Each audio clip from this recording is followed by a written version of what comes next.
Hazrat Urwa narrates Hazrat Zubair bin Awwam had dispute with an Ansari about irrigating a field. The Prophet ﷺ issued the decree, O Zubair, first you should irrigate your field, then let the water flow to your neighbor's field.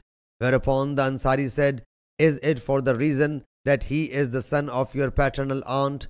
The color of his face turned red, and he ﷺ said, O Zubair, first you should irrigate your field and then hold the water back until it overflows the boundaries of the field.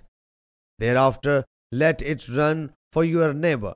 Zuhri says this time the Prophet ﷺ gave Hazrat Zubair his complete right by issuing commands explicitly when the Ansar annoyed him ﷺ, whereas the former command carried favor for both of them.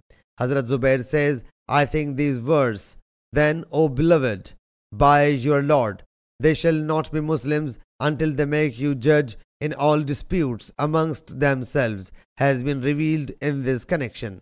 Sahih Bukhari, Hadith number 4585.